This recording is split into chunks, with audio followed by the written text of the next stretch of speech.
Welcome to Modern Anarchy, the podcast featuring real conversations with conscious objectors to the status quo.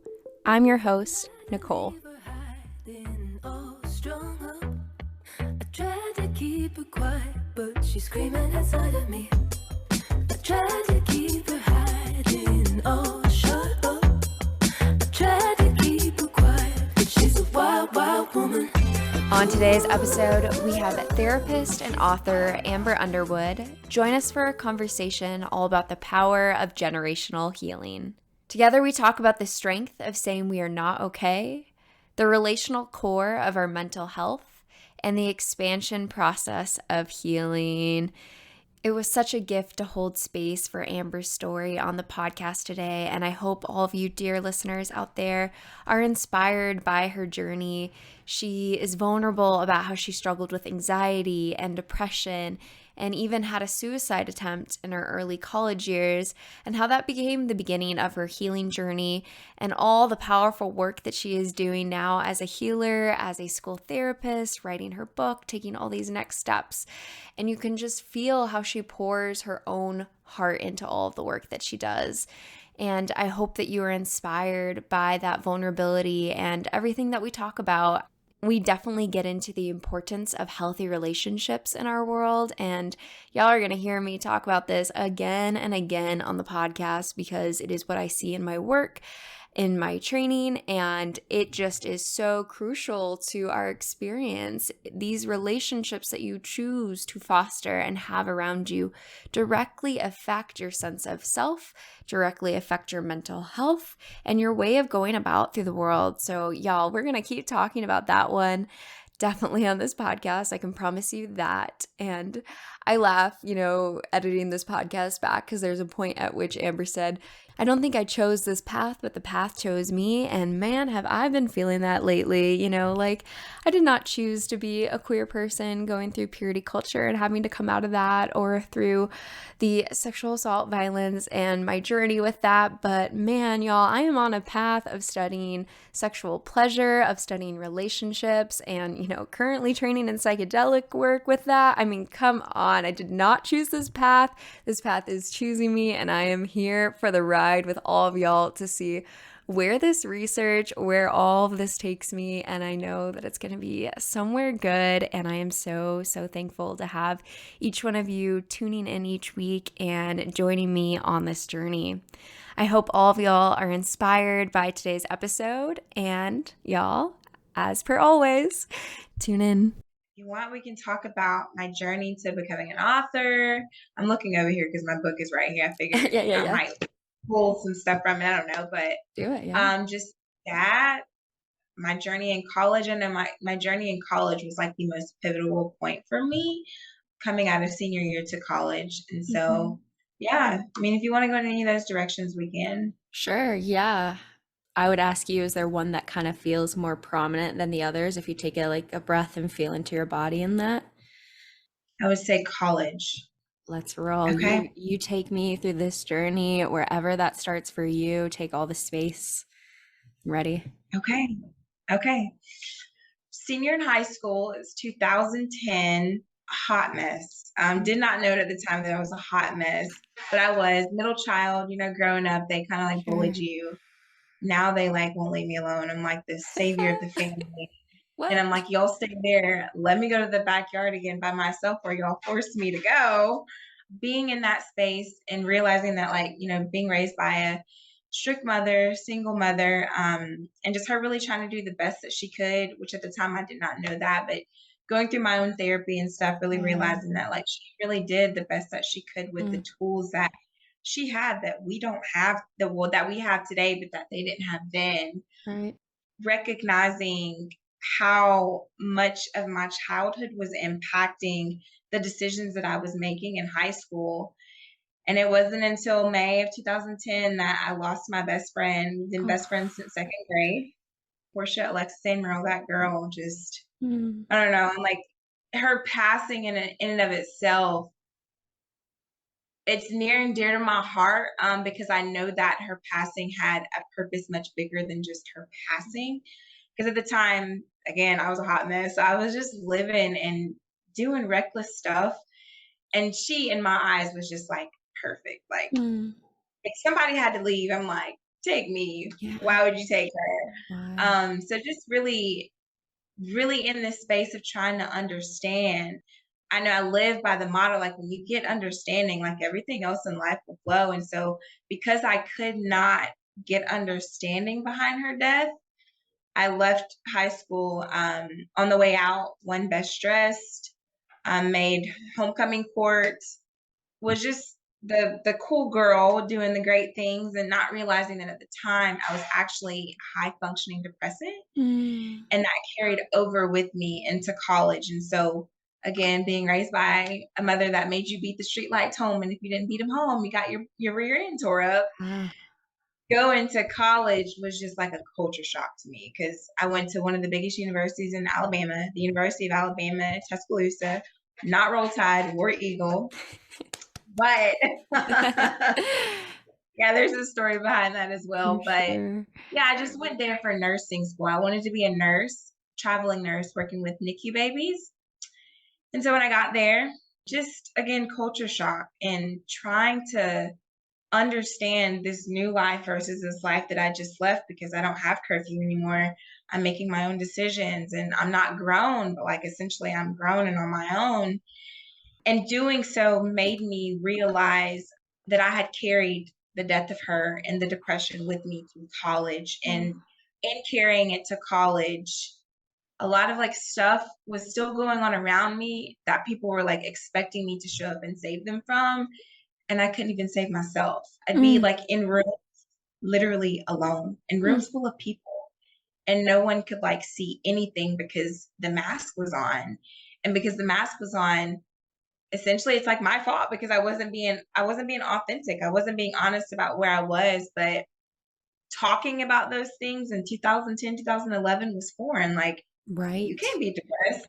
You can't be sad. Mhm. We're not doing medication. We're not doing any of these things. So I had this facade of like, I'm strong and I can just show up even though I'm not well and be and do all these things that people need me to be. And it caught up to me. Mm. It caught up to me one night in February of 2012. So, like I said, it carried over, it'd been like a year in having processed this. And I remember I left this room full of guys, and they were like my big brothers in school at the time. And they were begging me, like, girl, where are you going? Like, stay with us, like chill with us, play the game with us. But again, I was so alone in that room with them that it was like, no, like let me just go. Mm. Instead, I already set gaze in my mind that like when I leave here, this is the end. So I literally walked down those halls, depression gripping one hand, isolation gripping the other, anxiety, just the whole 9 yards, and got to my bedroom door in my dorm room. And literally, I had a decision to make. And I knew Oh. that when I walked through that door, it was over. Mm. And it was supposed to be over, but clearly it didn't work. And coming out on the other side of that, my university gracefully required me to go to counseling, Mm. gave me a university appointed counselor, which at the time we don't need therapy. So it's like, I don't need to be talking to this man. Mm. I was trying to beat this, but I just tried to kill myself. Like there's something going on. So when I listen to my body and listen to what they're saying, so I went and the rest was history. That's exactly when the journey of who I am today began. And ever since then, I've just been on this journey of like becoming and becoming not just, oh, I'm becoming this person for 10 years. Like I'm becoming for today so that I can be better for tomorrow. And I'm not carrying all this anxiety about who I should be in 5 years or who the world says I should have and where I should be. So yeah, it was in trying to kill myself and losing myself that I found myself. Mm. Mm. Yeah. Thank you for sharing that with me and for being so open about the tough places that you went and where you're at today. Yeah. Thank you. Thank you for giving me the space to do that. Yeah, I mean, I think sometimes there's not enough space for these conversations Yeah.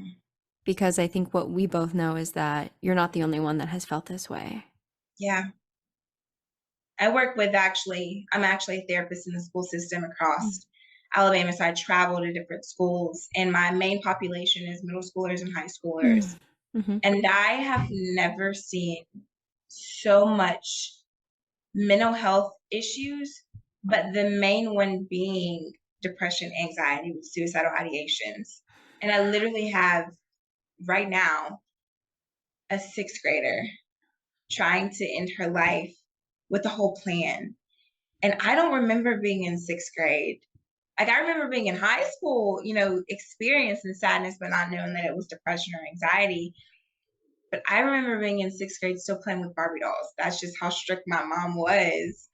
So witnessing it today, it's just like, it's twofold. Like, I'm thankful that we're here because we're able to talk about these things. Mhm. But the other side is, how did we get here? When did it get so bad? Or was it always bad and we just didn't see it? Mm. Yeah, It's what do something you to think about. Yeah, what do you mean by that? Let's talk theory. Yeah.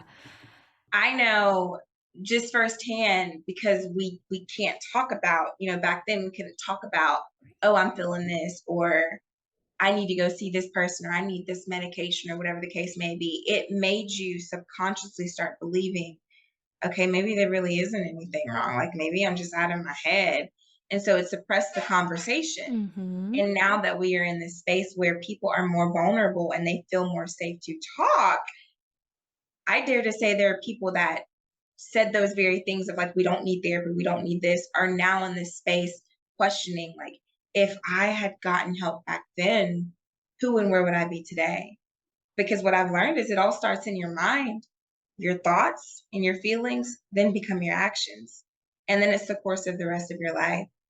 So there's a lot of people that I believe missed out on dreams and aspirations, thinking it was this way, and essentially either fear or just not feeling safe enough to actually do this type of work has just led them to now seeing this next generation take the torch and carry it forward, which I think is a beautiful thing. But there's also just like this grief of like, where would my mom be? Oh, Where would yeah. my mom's friends be? Where would my grandmothers be? Where would my great great grandmothers be if Right. we had had these conversations? Would society and the world be way more progressive than it is now? So there's this grief to it, but then there's also just embracing the reality and being thankful that we're finally here, but understanding there's still so much more work to do. Yes, yes, yes. I was resonating with you so much so on that grief for all the lost dreams. Yeah. Like, would this society be a better place? I think so. And I Mm, think what's interesting is to think about like even outside of like the therapy model, because in many ways that's what I do, but it's also like we need collective healing. And mm, like if we could all collectively get to this space where we don't need this one-on-one dyad system and we can reach out and fall into our community to be that person that sees us and holds space. Yeah, I think the collective would grow and be able to reach more dreams in that space. But you're so right. It takes, I mean, there's a lot of societal oppression for like access to therapy, and having the resources to do that and the time and the space. And also then, yeah, the shame from different generations up and above who I mean, it kind of makes sense when we think about like in psychology's original origins, it was more for like whatever words we want to say for this, but like truly crazy or dysfunctional, or these ideas of like mental illness that were completely different than what we see today. And like we are still, I think, understanding as a society that like you can be functional to a day-to-day point and still benefit from going to psychotherapy. And that's radical for like a whole generation, I think, built on like how psychology started. yeah. Yeah. When you mentioned the collective, I thought about my kids and their parents. So with my job, the service is school based. Mhm. And so you have a lot of parents that work. So that's easier for them. Like the only thing they would have to show up for is like an intake. And if their child is under the age of 14, they would need to come sign like some papers because I'm not at liberty to work with them without the parent. But I found even with a free resource, essentially, it's still hard for parents to show up for intakes. It's still hard for parents to show up to sign a treatment plan, just to sign and be gone and go back to work. And I found it's because they're in their world. And if I skip out on work for an hour, 2 hour, it's going to impact my money. Mm, But really, what is a dollar to your child who is going to have a class 3, which will eventually expel them from school? What is a dollar to your child wanting to commit suicide when there is someone literally here to help? It all begins at home. And if the home life is dysfunctional, your child is going to go to school and act out in a way that makes them feel safe. When they're acting out, they're actually safe, but they're crying out for something that they don't have at mhm, home. mhm, So you said mhm. collective wishes. It's bigger than, like you said, yeah, we have therapy, but like what's going on behind the scenes? What's going on at home? Absolutely. Yeah. My theoretical orientation is relational cultural theory. So a lot of Mm, that is like understanding if we, the concept of self, right, is not something that is like considered just even an idea for different cultures. That's a very like Western colonial idea of like you have a self and the psyche, and that a lot of that came from like Freud and that earlier start to psychology, which mhm, was like we're going to study the self and the self and the self, and coming to this different space of thinking about the self being a created thing from all of the relationships that we have. I think one of the best examples I have is like co-concentric circles, where like there is a self at the center of all of those circles, right? But it's created through all these relationships. And so when you're talking about the family patterns, I'm like, yeah, because like those are the patterns where like if we think about relationships as mirrors, like as a child, you're growing up and the way that your parents treat you is then how you see yourself, like directly in that mirror state. And you learn how to get love and affection, the things that all of us need to survive. And so you learn, like, okay, if I do this, then it gets that. And then we go into other relationships. Well, this is how I've learned to show up and then do this and then that. And it's like, that's what I think is so crazy when you take people in different systems, like, right, the therapy room being like a different system for us to enact a different relationship, which then changes. And I don't know about you, but I'd be curious to hear, like, in your own journey, did you feel like you saw like big shifts in the relationships that you started to have with other people over time? mm. I would say that that's still happening to this day. Yeah. I actually had a conversation with my friend yesterday. I am her like deep spiritual friend that like gets her and she can have these deep conversations with like about dreams and interpretation and all that stuff and Yeah. not feel judged. But then she has another friend who's like her like party girl. We're gonna go get drunk and like we're gonna be fine. So like understanding when I know who I am, that makes other people know not only just who I am, but how to treat me and how they can show up. So yes, she's still her most authentic self with me, but she knows, hey, if I need help figuring this out, I'm gonna call Amber for this. I may call Sally for this, but when you said like it changing like all of my relationships, I'm thinking about it now, all of them look like that. Like even for me, I have Mm, a deep spiritual friend. I have a friend who's gonna whisper my name in prayer. I have a friend who is gonna tell me where to get the nicest shoes and the nicest clothes. And also when you mentioned like the circles and like how we're at the center of each one of them, yeah. so my business is called Hupamone Ventures, and we're just empowering people to embrace who they really are so that Beautiful. they can become who they've actually been designed to be. Mm, But with that, we focus on holistic healing and not holistic in the sense of like medication and meditation and stuff. It's like the financial, the mm, physical, the spiritual, the mental, and the emotional, because we are multi-dimensional beings having one entire experience here. So when you said that, it was just like it may be said differently, but it's all really the same thing. We're all living in the same way and having the same experiences. mm-hmm, mm-hmm. Absolutely. That sounds like a really beautiful collective and opportunity to heal within your community. I have not publicly released this yet. So like you, other than my like small circle, know this. But when I wrote the book Kupamone, like I just wrote that book out of like obedience. I knew that people needed it and Mm, I knew that I was supposed to do it, but I never expected it to become what it is, which lets me know, like you said, it's needed. And so just trying to figure out, okay, like I feel like this is where my life is headed. Yes, there will always be like therapy, which I will eventually coincide with this, but where exactly is it supposed to go? And so there's Mm, like these different pillars. And the pillar I just told you about, the yeah. holistic pillar, that's actually a conference. So it's called Holistically Hupomone Conference. Cool. And I will have speakers that touch on each one of Mm, those points. But it's not your like over 5,000 people conference. It's very intentional. So I don't allow more than 50 people because in order for breakthrough, in order for healing to really happen, we've got to be in, I don't want to say small, but like more safer spaces that allow that, because that's the only way people will feel safe enough, yeah. authentic enough, and vulnerable enough to be real about where they are. And it would be remiss of me to offer up something. Like I remember going to conferences and freaking out at like how many people were there. Yes, I was getting the knowledge that I needed, but I knew when I was leaving, I needed to put that stuff to practice. Mm, And oftentimes I didn't put it to practice because it was quick, it was fast, and it was, again, too many people.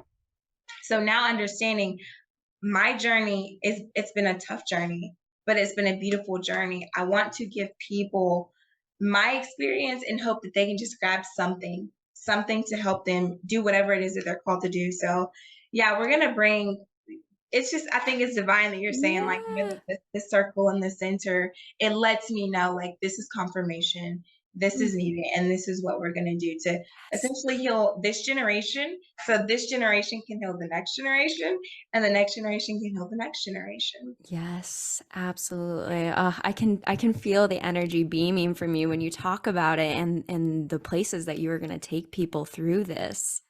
Yeah, it's my heart, and I invest so much of who I am in it because it is who I am, and it's what got me here. Like I Yeah. cannot tell you. I believe that if I had an understanding in 2012 when I tried to commit suicide, why are these things around me happening? I didn't have that understanding. So when you have lack of understanding, your mind is asking all these types of questions and it's going in overload, which is essentially sending you into anxiety, which then leads you into depression. So if I one had understanding, I think then things would have kind of played out differently. I think that if I had had a physical outlet. So I was working out, but I like stopped working out because that's what depression does. It like sits you down and makes you think that there's really nothing to live for. I think things would have been differently. Mm-hmm. I had this spiritual, but like no matter who or what anyone believes in, when you feel like what you're essentially living your life in root of is not there and Mm, you're not hearing from them, it's like, what am I here for? Because we're spiritual beings. Again, no matter what you believe in, like we are mind, body, soul. And when we leave, we're still gonna be here, be it in spirit or through someone else that comes along behind us. So yeah, yeah. that's why Yeah. I'm passionate about it, because I know that it works. Like if it was not for this being a part of my journey, I probably would have attempted suicide again. And I've not attempted it ever since that day. Mm, I've utilized therapy. I've been very intentional about when I'm not trying to be too strong. I've been very mm, intentional about letting my people know, like, hey, like, I'm yeah. not okay. Like, can we like process how I'm feeling? And then every therapist is supposed to have a therapist. So I see my therapist every single week. Every Same. Yeah. Yeah. Yes, yes. I love that too. And dare I say the strongest thing that we could do is tell other people that we're not okay, mm-hmm. right? Like to It's sit in not a that. weakness. Yeah. Not a weakness. And I think that's what happened back then. It was, you're weak. Why Mm, why are you acting weak? Like you don't need what you think you need. But I also believe that adolescents and younger are more in tune mhm, than adults are. mm, So when my 2-year-old niece is telling me like I hurt her feelings, she probably knows what she's talking about. mhm, When a middle schooler is telling you, hey mom, hey dad, like I'm feeling unloved.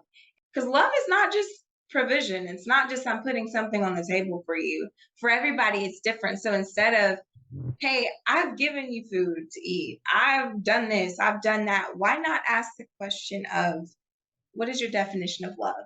How do you feel like you need to be loved right now?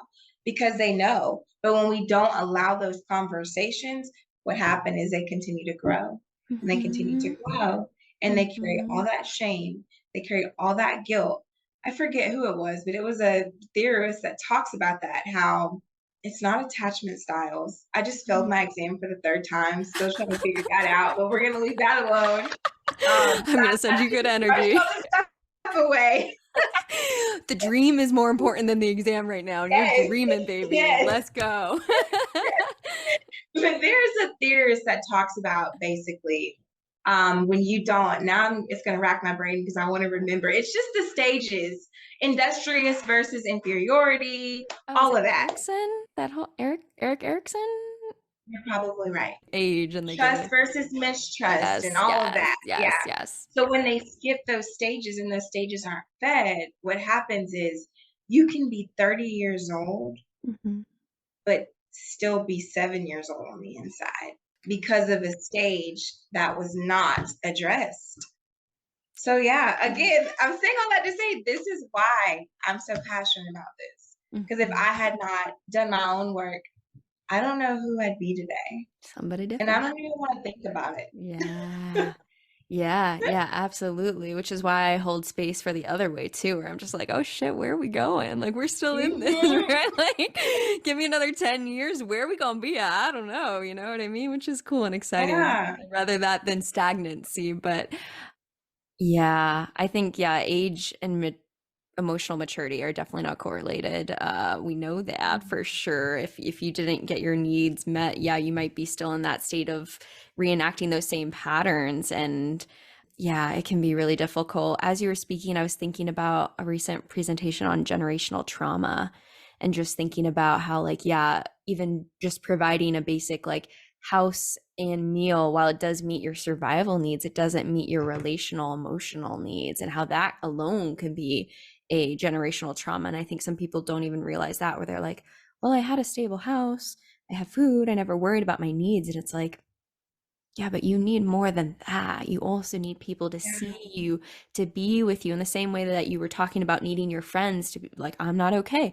We need that environment when we're children too, in whatever family system we have. And I think a lot of people are still coming to realize that they didn't get what they deserved, you know, because of Mm, collective traumas. That I don't think there's any one person to blame. And I think we can also blame society, right, for the messaging yeah. and other sorts of things. But there's a lot of stuff that happened previously before that created the systems and the places and the family system, our collective society that we're at now. Yeah. I agree. As you were talking, I was thinking about I did therapy. Like I said, Hmm. they required me to do it in 2012. And then I just like felt like I got what I needed. And for 10 years was like great. Like, well, I thought I was great. I was doing fine. Sure. And then last year I finally decided, hey, like I might need to go back. And it was because I was in a relationship that showed me, oh, you got a lot of childhood trauma that's going to actually impact you from receiving and being able to give love. Mm. So I started therapy, and recently we've been doing EMDR. I'm pretty sure you know Cool. what that Yeah. is, the Yeah. Yeah. guidance sensitivity. Hmm. Yeah. That literally hear my therapist right now, like saying words that like I said to myself by way of like what I experienced. And so one was like, I am unworthy. And when the light came on and I'm like following it, it's taking me down roads. I'm like, was this stuff suppressed this whole time? Like, Wow. where's this stuff been? And Yeah. so now working with kids, it's like, what can I do not to save them, but to help them deal with these certain messages now so that when they are 29, they're not having to go back to 7 or 8 year old Sally or Joe to figure Right. out Right. what made me feel unworthy, what made me feel Right. abandoned, what made me feel rejected. So Hmm. all of this that you're saying, like generational trauma, I agree with you when you said that it's no one to blame because it all started somewhere and everybody's trying to make up for it in their own way. And Yeah. I think our generation is doing, and really the generation below, millennials and Gen Z, they're really doing a great job at having the hard conversations. But it's a matter of understanding that with these conversations, we still have to act and we still have work to do. Oh Don't want to yeah. get stagnant. Like you mentioned, there's no reason to get stagnant when we've come so far. Let's Hmm. keep digging because we'll be Hmm. digging for a while. Yes, absolutely. And I love that you said, like, yeah, every therapist has a therapist, right? Like, I go to therapy continually and I intend to keep going. I think it's a unique relationship. There is no, at least that when I think about it, no other relationship where someone holds space for you intentionally and it is like quite lopsided in that way, in a beautiful way of like, I am holding space for you and helping you cultivate you and spending that like kind of sacred time exploring, going deeper, and holding your story in like a safe container compared to other Mm, relationships which are beautiful and we co-share energy, right? Like we shouldn't. I would like to think in relationships we shouldn't feel that lopsided, as in a therapy yeah, relationship. So like to me it's very sacred in that way and like I intend to go for the rest of my life because it is yeah. such a like space to explore and do that sort of stuff and have that safe container. And yeah, as you were speaking, I think what's beautiful to think about is like with your work with children, like just planting these seeds, right? Because like you said, like we can't save these people. And even if you do the best, perfect, if such a thing exists, therapy with that child, and they go home to an environment that then tells them you're worthless, you're a piece of shit, you've ever, like you could do everything right in the book. And because of their system that they're in, like we might not see that seed grow into a beautiful tree. That seed might have to go through a winter and be completely beaten down until it can find a community of safe people that join in that same, you create that relationship and then all their other relationships are able to like see them in that and like continue to help the tree give the nutrients it needs. Yeah. I think that's one of the things that at least like I try to keep in perspective too with everything that we do as like healers in this profession is like we can do everything right. And if the people around them are not also giving them that nutrients and space and time, like there's kind of nothing we can do. I think as you're speaking, I think of boundaries, but Yeah. it's so sad that like a 14, 12, 10-year-old has to like boundaries to them is like don't go across the fence to the neighbor's yard. Yeah. But the way the world has progressed, essentially they're growing up faster. So they're having to learn like I don't feel loved in this way from so and so. Okay, well, what can we do to protect you? And to me, it's just so it's Mm, to me, it just saddens me that they have to learn that so early. And then I think about the role of the collective, the family. I invite several families to family therapy, beautiful. and Yeah. they're like, no. They're like, no, like, yeah, they're like, no, no, they don't need it. My family's good. It's just my child. And it's like, there's no understanding of the collective. There's no understanding that this is a environmental issue, a home life issue. But it goes back to what you said. They're living off of something that they were told. So this child having this issue is a child's issue because the family unit's good. But if the family unit is good, why is this child suffering the way that this child is suffering? It's 9 times out of 10 not the school because we carry with us what we're around the most, and we're around our family and friends the most. So I just thought that was interesting when you said that. Yes. Yes. Okay. And how do we talk to people in that paradigm? I don't have the answer. And if you do, like, what do you do to get that family? Not, okay, not that everyone has to go to therapy, right? But like, how do you get them to see what you're seeing? I think about it was today actually. So I have a client, they're brothers. One is in middle school, one's in high school. And little brother thinks that everyone loves older brother because older brother's star football player, probably going to go pros, NFL, all of that. Cool. So little brother is not only just looking up to big brother, but little brother is also like, well, everybody loves big brother. So I need to mimic big brother.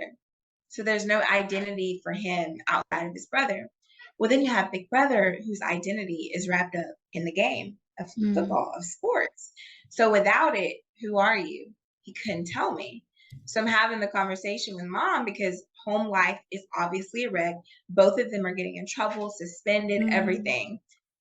Well, from their perspective, it's home life. But from mom's perspective, I'm working, I'm doing what I can all the time. And it's like, working is not the issue. Like if you're gonna work, work because I understand that bills have to be paid, food has to be put on the table.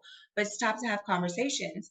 And she's like sobbing and crying, and I'm mm, like, mm. I'm offering you a solution. The solution is let's all sit down, but I don't have time. So, okay, well, if you don't have time, why don't you think of some ways that you can help them? And I wasn't going to be the one to give it to her because Yeah. I personally feel like if you can't make time to just come sit down for an hour, I don't know what you're going to do with the tools that I give you. So I went mute. I told her to just take the weekend to think about it. This mother called me today and said that she made the youngest write a letter to, well, they both have to write letters, but the youngest has to write a letter saying, who is X, Y, and Z? Who do I want to be? What do I believe about myself? And then the other one, who am I apart from sports? And that's what I had already thought about, but not wanting to make her give her the answers, make her dig. She dug. And so that to me was she's literally doing the best that she can. It may not be Yeah. in the form of therapy the way that I expect, Right. but we're starting somewhere. And I think with these letters, because they're not going to give them to mom, they're going to give them to me. Mm, I almost guarantee you it's going to have a lot to do with home life.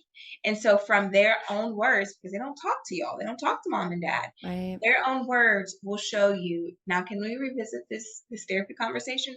So, I think to answer your question, it's giving them space to just figure Yeah. it out. Because speaking for myself, when I realized I didn't have it figured out, it was because I failed. I almost ended my life. And it Right. was again in losing myself that I found myself. So they've got to figure it out. And when they figure it out in the way that makes them comfortable, I think that feel more safe to come. Yeah. But until then, I honestly believe that it's just going to continue to take that one person from the family to change the narrative, Yeah. break those generational patterns of trauma. And until then, we'll just continue to have this cycle of people. I don't even want to say parents, people, because now parents are producing children who think that they don't need it. So it's a cycle, like you said, Right.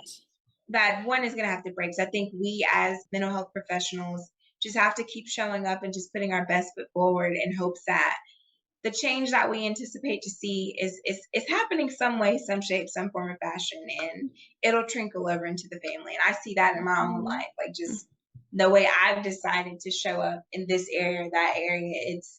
It's inspiring those that are connected to me to show up and do things differently. Absolutely, absolutely. Yeah, my heart goes out to that mom because she's probably exhausted and Mhm. has a million things on her plate. And I think a lot of people would be quick to be like, well, it's that, it's the mom's fault. And I think we're both know that like everyone's always doing their best. Even these Yeah. times where we look at people and we're like, how do you not see that? Like they are doing their best to survive and are exhausted. And yeah, part of that then is holding the space for people and meeting them where they're at, Yeah. right? That's another thing, like, is holding that space for that. And yeah, in due time, and maybe it won't be with the mom, maybe it will be with the kids who then, in the office with you are planting these seeds that then they stay connected and feel like they have a relationship where they can talk about these things. And by the time they have kids or other sorts of relationships, you'll see the fruits of that labor, and having the patience to sit with that, I think, can be definitely a really hard thing in this space. Yeah, patience. I think that sums up the journey. Like you have to give yourself room to feel these things, to figure out where these things are coming from, to figure out where they started. Because only when you do that will you develop the steadfastness, the endurance, the purpose, gain a deeper understanding of who you are. But when you don't do that hard work initially, Yeah. it makes it feel like what's ahead is not possible. And Mm, I know that firsthand with people from past generations that I've encountered. Like if you look at it, like I don't know about your experience, like I know people that stayed in particular hometowns because they thought that was the end. But really it was probably the messages that you received or probably the way you were raised.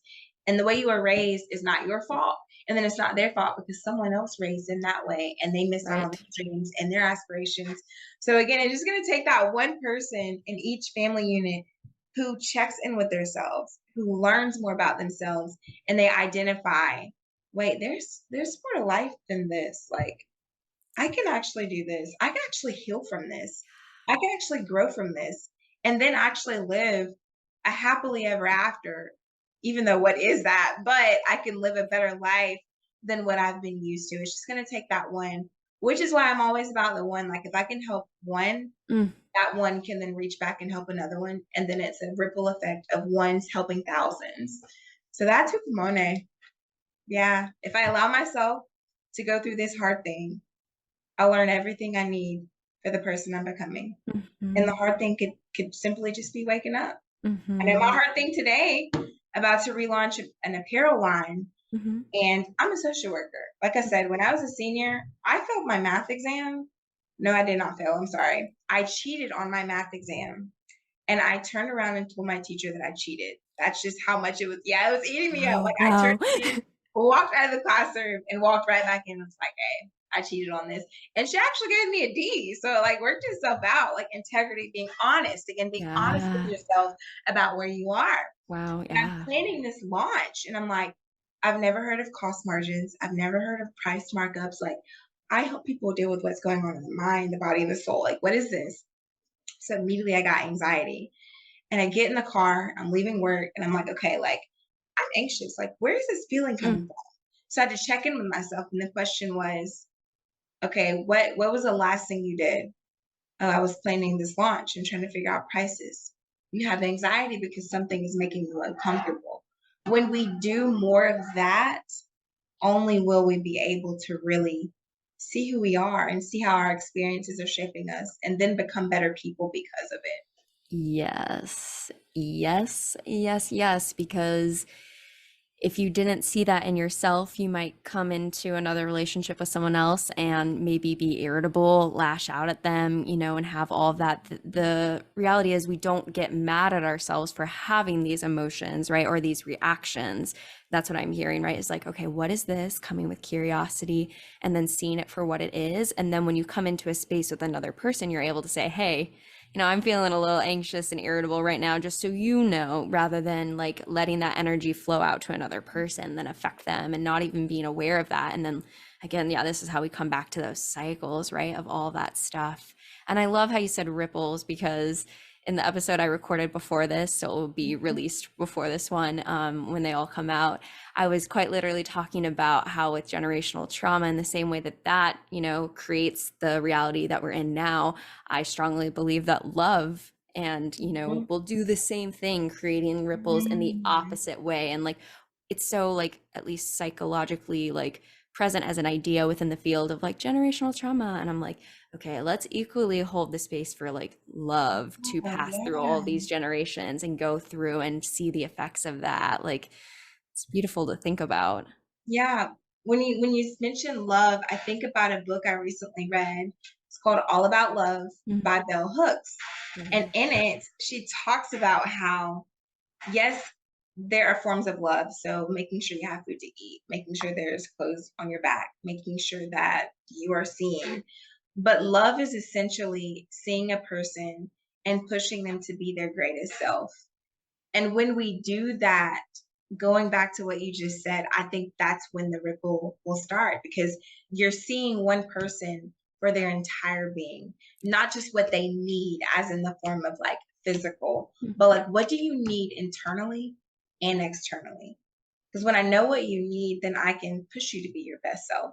And then pushing you to be your best self, ripple effect, will make someone else feel like they can be their best self because they're inspired. And then Mhm. you have a world of just love, but we're missing the mark somewhere. But I think with time, and I think with more people who are up for the challenge, and not just up for it to be up for it, but are passionate and have a heart for it, we'll see change. Absolutely. Absolutely. I am there with you, right? Holding the reality for the dark place that we're in now, so that we're not so like Pollyanna, everything is happy daisy, right? But I do think it's important to have hope to get through the places that we're at now, and how that can be a sort of light at the end of the tunnel to look through. And I think you are working with a younger generation than I am, right? And so, like, you're seeing all of that beginnings of a whole new, we talk about generational trends, right? You're seeing a whole new generational trend come out, I think, because of the internet and the amount of space that has been created for mental health discussions, especially with the pandemic, right? Collective trauma that we've all shared. So, I mean, you're seeing that next generation bubble up with the space that they're creating for all of this. So I am ready to see who's going to be president when those people are old. Like I'm going to be 90 and just be like, yes, this is Yes, good. I we're hope. part of the Yeah. Yeah. And I love what you said earlier too about like the importance of other aspects of healing and mental health, right? There's so much in the field of psychology on the intellect and, processing and processing and Yeah. processing. And it's like, there's a lot of other ways and important aspects, like you said earlier, right? We are not just a mind, we're a body and a soul, right? So leaning into that spirituality and whatever meaning making that feels and resonates with you for healing, and leaning into Yeah. the taking care of the body, which frequently benefits from some sort of movement that feels good or brings your soul alive or stretches you to new capacities. It's not just one of these pieces, like you said. Like we really need to be working on all of these collectively to get to this space. Yeah, stretches to new capacities. I love that. Mm, That's what the journey is. mhm. That's the journey. Oh man, and once you stretch, there's no going back. I don't know how you feel about that, but I'm like, I keep cracking open the matrix and there's no going back now. No, it's again the higher self. Every single day I'm being stretched to be me, but be me on a different level. And I Mhm. think that all of life is the undoing and relearning to just become who we're supposed to be. Yeah, yeah, yeah. And I was thinking as you were speaking too, you were talking about it takes that one person to change the generational patterns. And Mhm. it sounds like you are that person in your family. Okay. I received that. I just got really hot in my body. So Mm, that lets me know what you just said. It's confirmation. And I've always like, I wouldn't say ran from that, but that's heavy. That's really heavy because I feel like the fire in the furnace is oftentimes hotter for you. And that's essentially been my life, which is why I'm having to do the deep work. Like I said, I didn't even want to do the work I'm doing. I did not want to do this. I wanted to be a traveling nurse. And now here I am, not trading it for anything. mm, This is where I'm supposed to be. And I know it's so much bigger than me. It's so much bigger than me. I can't even take credit for all of that because I did not choose this path. This path chose me. yeah. And because it chose me, I have a diligence to serve those that Mm.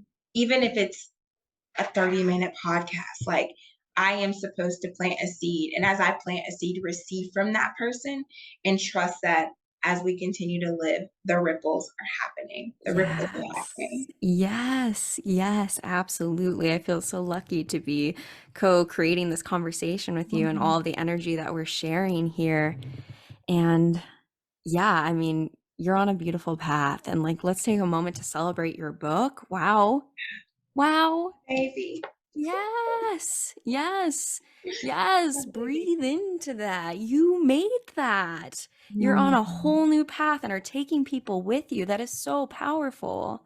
My body is literally hot right now. Mm, You're doing something here. So I gotcha. appreciate you. I do. I do. Thank you. And I think it's also hot because I recently heard this saying where they say you should not do more than two things, like two big life changes in a year, because it takes your body time, your mind time to catch up to that.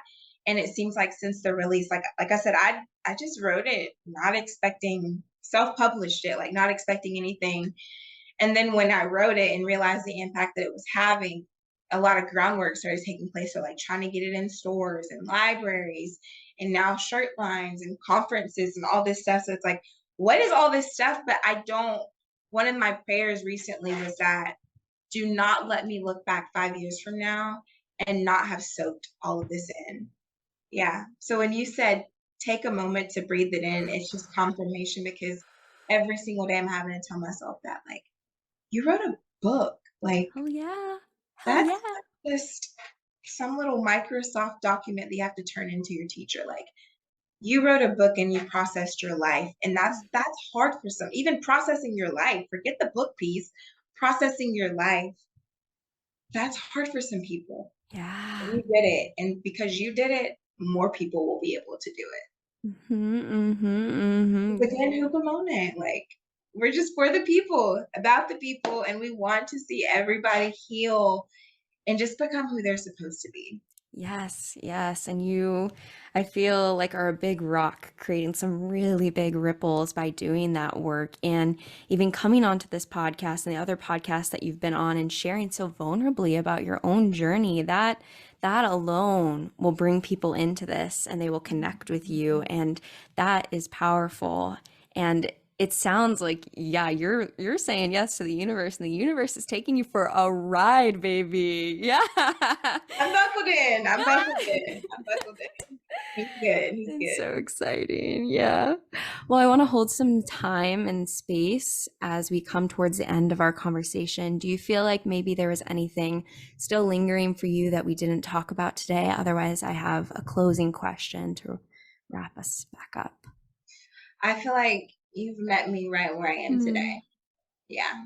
Thank you. You know, That's a really, I really think this beautiful is enough. compliment. Thank Yeah, you. no, you have. Thank you. Thank you. Well, then, the one question that I ask everyone on the podcast is, what is one thing that you wish other people knew was more normal? Oh, girl. Hitting you hard today. Ah. And I love that there's no right or wrong way to answer that question, and it's really open. One thing I wish people knew was more normal. Yeah. It's normal to not be okay. It's not normal to say you're okay and you're really dying inside. It's normal to not be okay. Absolutely, absolutely. I think we have a special lens into that, right? Because people come to us with that, with this sort of container where, it's therapy, like this is what I'm supposed to do. And a lot of people who don't have that lens, or maybe their community doesn't talk like that, they think they're alone. Isolation is one of the biggest deterrents to humans experiencing a full life. So when we know and understand that it's okay to not be okay, and you can ask for help. Yes, and that takes a lot of strength to say that I need help, right? I think that is the strongest thing we can do, is to come to other people and say, I'm hurting, I need help. When we think about like a wounded animal, like that is one of the strongest things, to open yourself up and share that with another person, in my opinion, so that you can receive the care that you need. We all need, right? We all need. Yeah. It's okay to not be okay. Yeah. Well, this was so fun. I felt your energy, and I'm so excited for all the things that you're doing. And I'm so happy the universe brought you here and to our connection. It's been a lot of fun. Yeah, thank you for having me. Definitely full, and feel like I'm good for the rest of the week. Hell yeah, good. Is there anywhere you want to plug to your book, your website, so people can find you? Yes. So you can find me on my website at www.amber, do not forget the letter N in the middle, amberunderwood.com. And then for my book, you can get it on Amazon right now. I'll have a few in stock on my website soon, but for now, just go to Amazon, Hupomone by Amber Underwood, Hupomone. And then Instagram, Amber Underwood. Great. Yeah, thank you again for sharing your story and for coming on to the podcast today. Thank you for having me, Nicole. If you enjoyed today's episode, then leave us a 5-star review wherever you listen to your podcast. And if you're a part of the Anarchist community, then follow us on Instagram or nominate a guest for the show by sending in a letter to modernanarchypodcast@gmail.com. Otherwise, I'll see you next week.